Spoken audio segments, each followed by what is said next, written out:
गावामध्ये तो सौर ऊर्जा प्रकल्प राबवायचा। परंतु आज आम्ही बघू लागलो हे सगळे लोक जर त्या ठिकाणी आले तर तुम्ही काही करू शकत नाही।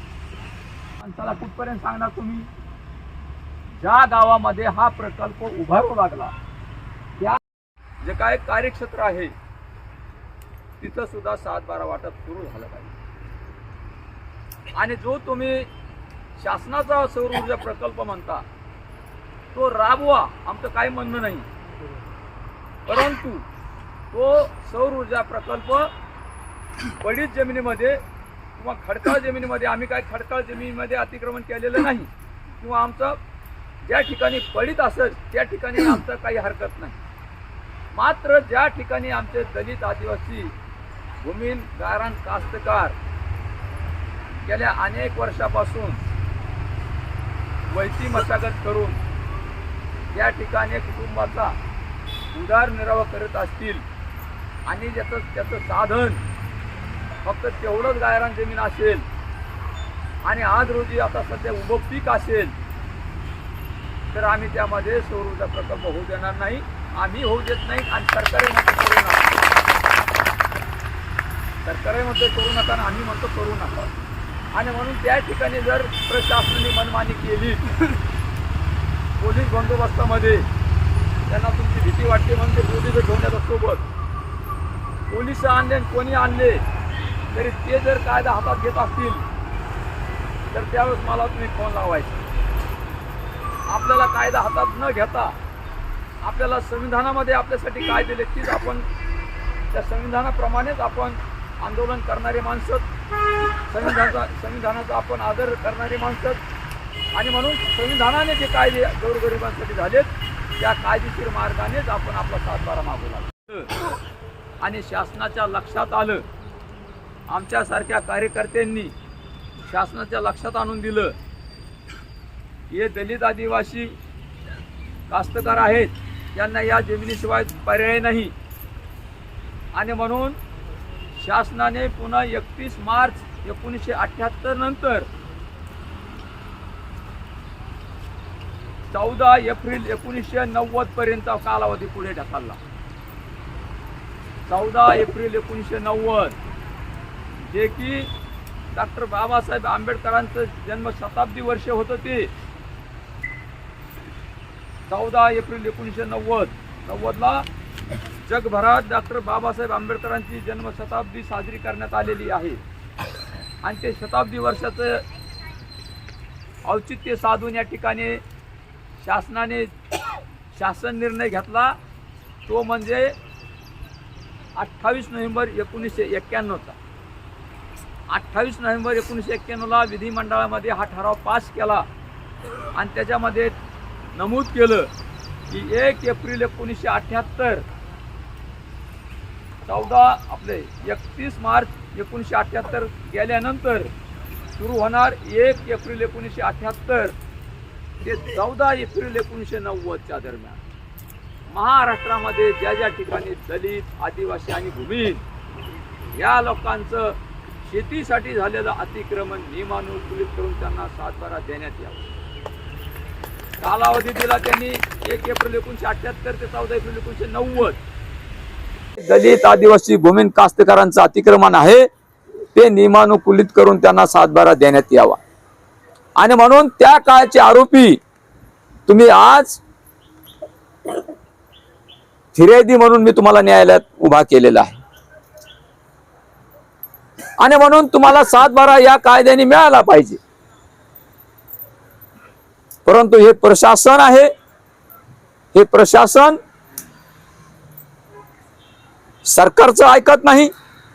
सरकारने केलेले गोरगरिबांसाठी केलेले कायदे आहेत त्याची अंमलबजावणी करत नाही आणि ही अंमलबजावणी न केल्यामुळे आज आपल्यावर ही वेळ आलेली आहे।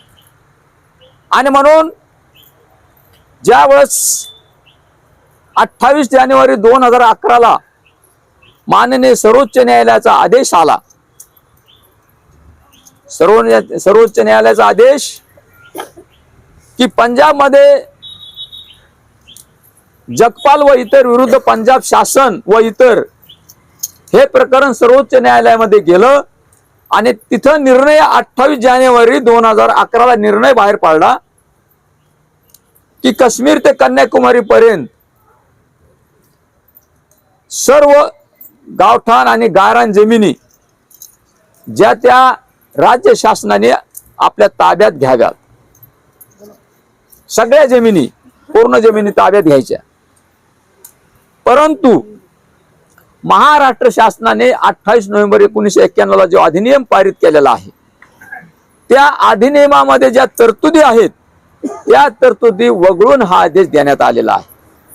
मग त्या तरतुदी तुम्हाला सांगितल्या मी, त्या तरतुदी काय आहेत 4-5 सांगतो फक्त मी। त्या तरतुदी ह्याच आहेत की 1 एप्रिल 1978 ते 14 एप्रिल 1990 दरम्यान महाराष्ट्रामध्ये दलित आदिवासी भूमीन कास्तकारांचं शेतीसाठी झालेलं अतिक्रमण जे आहे ते वगळून, म्हणजे त्या लोकांना तुम्ही 7/12 देऊ शकता, त्या लोकांचं गायरान तुम्ही ताब्यात घेऊ शकत नाही। 2, तुमची जी वस्ती आहे, तुम्ही ज्या वस्तीमध्ये राहता त्या वस्तीपासून तुमचं गायरान जमीन 8 किलोमीटरच्या आत असायला पाहिजे।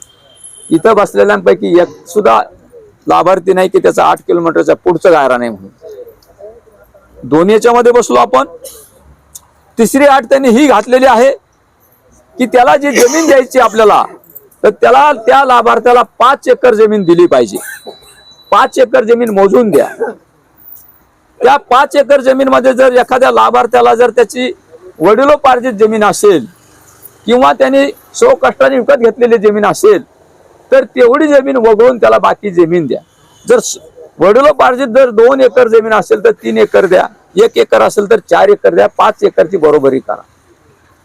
स्वकष्टाने घेतलेली असेल, जी काही घेतलेली असेल ती वजा करून त्याला तेवढी जमीन द्या। आणि म्हणून मला बहुतेक आपल्या लाभार्थ्यांचा मला या ठिकाणी बऱ्याच ठिकाणी बोलल्या जातं, एवढी जमीन आहे, किती जमीन आहे, 2 एकर आहे। मग आता ताब्यात किती, 2 एकर आहे, मग तिने 4 एकर होऊ लागली ना। आपल्याला 5 एकर शासन देणार आहे, पण कोणाकडे जर काही जमीन असेल तर ती जमीन म्हणजे वगळून तुम्हाला जमीन मिळणार आहे। आज रोजी फार कमी लाभार्थी की 5-5 एकर जमीन त्यांच्या ताब्यात आहे, कमी आहेत। जास्तीत जास्त म्हणजे कमी जमीन असणारेच लाभार्थी आपल्याकडे आहेत आणि म्हणून तो विषय संपतोय। SC ST असतील त्यांना थोडं प्राधान्य दिलेले, परंतु भूमिहीन आहेत, भूमिहीनाला जात पात धर्म काही नाही आणि म्हणून या अटी वगळून त्यांनी निर्णय घेतलेला आहे। आणि म्हणून जरी काश्मीर ते कन्याकुमारी पर्यंत ज्या त्या राज्य शासनाने गायरान गावठाण जमिनी त्यांच्या ताब्यात घेण्याचा आदेश दिलेला आहे, पण महाराष्ट्र शासन मात्र त्याला अपवाद ठरवलेले आणि म्हणून महाराष्ट्र अपवाद असल्यामुळे आपलं आंदोलन हे आज महाराष्ट्राच्या मुख्यमंत्रीपर्यंत पोहोचले। तहसीलला गायरानाचा अर्ज आणायचा नाही, तुमचं सगळं गायरान जमिनीचं जे काही रेकॉर्ड आहे ते सगळं तहसील स्तरावर जाळून टाकलं। आज कसल्याच प्रकारचा पुरावा तुमचा नाही त्या ठिकाणी नाही, तुमच्याकडे जो काही पुरावा आहे तोच पुरावा आहे आज।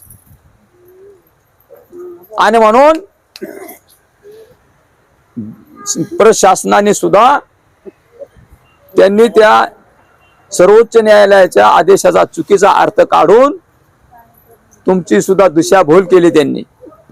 आणि म्हणून ज्यावेळेस 28 जानेवारी 2011चा जो सुप्रीम कोर्टाचा जजमेंट आहे ते आम्ही वाचलं गेलं आणि आपण आंदोलन सुरू केलं 2012 आणि म्हणून आज रोजी रामनगरचे 7/12 मिळत असताना आपण जरी आपण एका टप्प्यात मागितले, परंतु ही प्रशासनाची मनमानी तुम्हाला सांगितली। प्रशासन हा मनमानी धोरण आहे प्रशासनाचं। एका टप्प्यात 8 दिले, दुसरे 4 दिले, 11 दिले, आता उर्वरित काय मिळाले असतील ते मिळाले। आणि म्हणून या ठिकाणी तुम्हाला दोन्ही बाजूला लढायचं, इथे तुम्हाला 7/12 मिळवून घ्यायचा या ठिकाणी आणि दुसऱ्या बाजूला तुम्हाला सौर ऊर्जा प्रकल्प हा सुद्धा थांबवायचा आहे। सौर ऊर्जा प्रकल्प तुम्हाला थांबवत असताना तुम्ही काय म्हणजे कायदा हातात घेऊ लागले नाही, शासनाचं धोरण आहे किंवा खडकाळ किंवा पडीत जमिनीमध्ये करा, तुम्ही डायरेक्ट आमच्या वैती पिकामध्ये येऊन सौर ऊर्जा करू शकत नाहीत आणि करू लागले तर आम्ही करू देणार नाही. म्हणून तिकडे तुम्हाला जमीन वाचवायची आणि इकडे आपल्याला 7/12 घ्यायचा. म्हणजे आज दोन्ही प्रक्रिया जिल्ह्यामध्ये सुरू.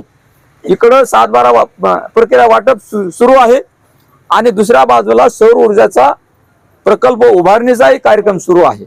म्हणून आपल्याला एका बाजूला आपल्याला 7/12 वाटपाचा कार्यक्रम चालू ठेवायचा आहे पूर्ण जिल्ह्यात आणि इकडे जे सौर ऊर्जा प्रकल्प उभारणी आहे ते आपल्याला वैती केलेल्या शेतीमध्ये आणत असल्यामुळे तो थांबवायचा आहे. जर तो कार्यक्रम तुम्ही कायदेशीर मार्गाने थांबवला तर ही 7/12 वाटपाची प्रक्रिया तुमच्यापर्यंत 10 वर्ष झाले, परंतु मध्ये आंदोलन सोडता येत नाही. अनेक वेळेला आपण आंदोलनाच्या माध्यमातून जिल्हाधिकाऱ्यांनी तलाट्यापर्यंत आदेश दिले, या लोकांचं सगळे रेकॉर्ड द्या आणि या लोकांना 7/12 घ्या. तिथपर्यंत आपलं आंदोलन गेलेलं आहे. परंतु काही विघ्न संतोषी मंडळी आहे, खासदार आमदार निवडून देता हे लोक, हे सुद्धा तुमच्या बाजूने नाहीत. अहो सदस्य तुमचा ग्रामपंचायत सदस्य तुमचा सक्का भाऊ तुमच्या बाजूने नाही, ते तुम्हाला कधीच बोलू देत नाही. कधीच गायरांचा प्रश्न मांडू देत नाही. आणि म्हणून तुमच्या बाजूने कोणीच नाही. तुमच्या बाजू मी तुमची बाजू घेतोय. तुमची बाजू बळकटपणे मी म्हणजे भक्कम केलेली तुमची बाजू आणि तुमच्यासाठी मी लढतोय. आता जरी काही लोक नाव ठेवत असतील त्यांना खुशाल नाव ठेवू द्या, पण आज तुमच्यासाठी मी संघर्ष करतोय. हे सगळा जिल्हा नाही बघत तर टीव्हीला गेल्यानंतर पेपरला आल्यानंतर सगळा महाराष्ट्र बघतोय. आणि म्हणून मला लांबून लांबून फोन येतात, वकील साहेब चांगलं काम करू लागले, तुम्ही चांगलं काम करू लागले, करत चला. कारण हे काम कोणी करत नाही, गोरगरिबाचा कोणी मायबाप होत नाही. आणि म्हणून तुम्ही चांगलं काम करत चालले. आणि म्हणून कोणी चांगली व्यक्ती जर मला म्हणत असेल चांगलं काम करत असेल तर मी ते काम सोडणार नाही. जेवढे मला मानणारे राहतील, जेवढ्यांना हे आंदोलन कळत असेल आणि जेवढ्यांना याचा फायदा झाला असेल ते तर आंदोलनामध्ये येतील. आणि माझं स्लोगन आहे, माझं घोष वाक्य की मी कोणाचे 10 रुपये घेणार नाही आणि कोणाला देणार नाही. आणि म्हणून त्या रामनगरच्या प्रकरणामध्ये हे प्रत्यय आला, लोकांना नाही म्हणलं आपण. आणि म्हणून तुमचा जे काही प्रकरण न्यायप्रविष्ट प्रकरण आहे त्याच्यात तुम्हाला थोडाफार खर्च येणारच आहे. तो खर्च तो तुम्हाला करावा लागेल ना. जर कोर्टामध्ये जर इथं जर 1000 लोक असतील, एका 10-5 गाव असतील, 10-10, 20-20 गावाचे, एवढ्या लोकांचा तुम्ही खर्च करू शकत नाही. एखाद्या गावामध्ये काही जर आपल्यापैकी काही असेल, हे काही म्हणजे संकट आलं, काही आलं तर मी त्या ठिकाणी जातो. आमचे पिसोळे काका आलेत का? पिसोळे काका आलात ना. आता पिसोळे काकाला आपलं पहिल्यापासून पिसोळे काका आंदोलनामधला माणूस. आज पायाने थोडा आदू झालाय काका, तर पिसोळे काकाचा जे काय पायाचं आहे ना संपूर्ण मी दवाखान्यात येणार आहे आता. किती वेळ लागू द्या मला, काय लागते मी घेऊन जाणार आहे. चांगल्या नामांकित डॉक्टरला दाखवतो पिसोळे काकाचे पाय. आणि म्हणून मला याच्यामध्ये समाधान आहे. कोणी काही बोललं तर मला समाधान आहे. मी कोणामध्ये, मी वकील जरी असलो, मी पक्षाचा पदाधिकारी असलो तर मी कुठंच रिकामा बसत नाही, कुठं रिकामी चर्चा करत नाही. जी काय चर्चा करायची तुमच्याविषयी चर्चा करतो आणि जे काही काम करायचं ते तुमच्यासाठीच काम करतो. आणि म्हणून तुम्हाला या ठिकाणी फार महत्वाचे 2 मुद्दे सांगितले मी आज. इकडं म्हणजे याच आंदोलनाच्या माध्यमातून जे काय आपण पुढे नेलंय त्याच्यातून 7/12 वाटप सुरू झालेले आहे. तो 7/12 तुमच्यापर्यंत आला पाहिजे.